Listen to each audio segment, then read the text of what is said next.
I'm looking forward to seeing this pass into legislation. I call Tamati Coffey. Thank you very much, Madam Speaker. To all of the New Zealanders that are out there right now watching us, they probably think that this is the ideal parliament, where both sides of the House, we both agree, we're both putting our best into the Select Committee process and both agreeing with the piece of legislation going forward.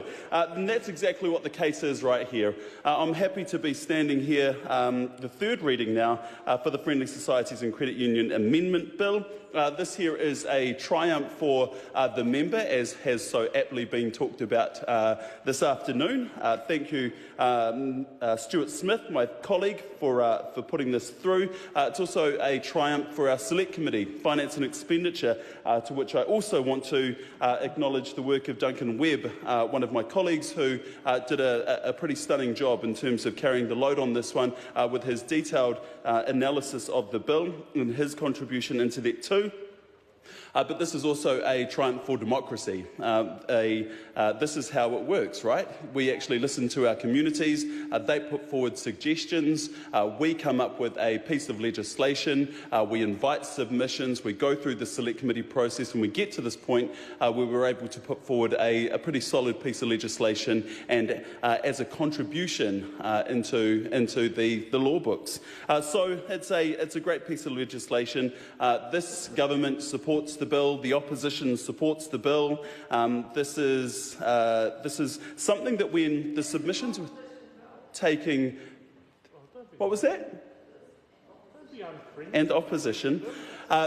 It is a members' bill, and this is a bill that was well needed. The call from a lot of our submitters when they came and presented to the committee was that it was in need of modernisation. Those people that work in the friendly societies and the credit unions out there across the country were very keen and very supportive for us as a Select Committee to be hearing their concerns, and that we did.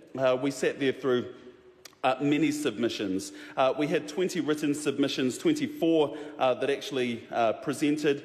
13 of them made oral submissions, and most of the submitters actually supported the bill. The majority of the credit unions that submitted also supported the bill.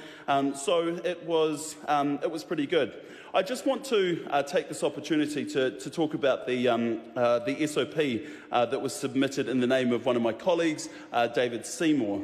And this was something that he put forward because he thought that it was needed. He was wanting to amend the bill to allow unincorporated credit unions to operate. He thought that that was the right way to go.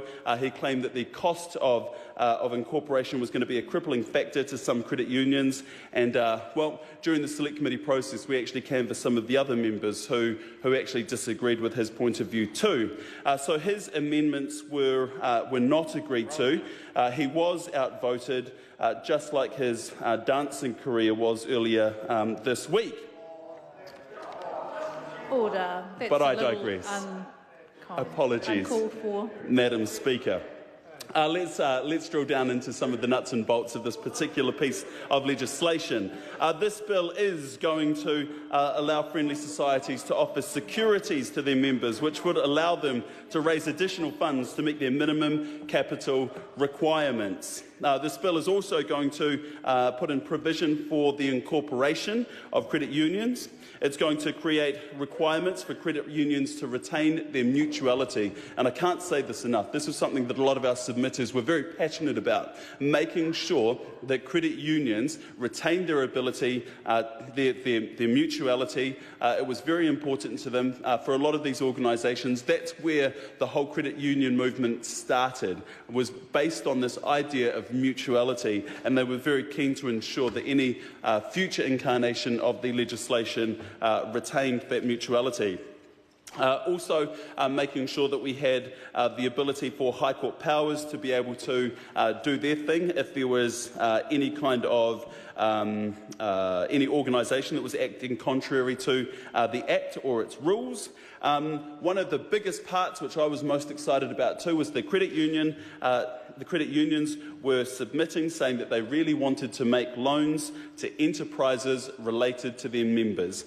They made the point that it was happening anyway. way. They were just finding a way to kind of circumvent the process. But this actually makes it nice and clear. It creates a process whereby credit unions are indeed able to make loans to enterprises related to members. And that, Madam Speaker, is actually a triumph for the small and medium businesses out there that are linked into credit unions that sometimes find it a bit hard to raise the kind of capital that it takes to be able to operate your small business, especially when you're just starting out. So the ability for credit unions to be able to do that is huge, needless to say. And it also allows credit unions the ability to provide services to non-members as well. As I say, my colleague Stuart Smith from the other side of the House has put this forward as a bill that is going to modernise the friendly societies and credit union sector, of which there is 194,000 people spread out across Aotearoa that belong to either credit unions or building societies. So they will be all very happy, I'm sure, to hear about the progress of this bill through the House, the fact that we as a committee actually opened our ears, we listened to the submissions, and we stand here united as a House, actually putting this piece of legislation forward. I have no problems in supporting this bill. Madam. I call Gareth Hughes. Kia ora, Madam Speaker. Ngā mihi nui kia koutou. Kia ora. I rise to support this legislation.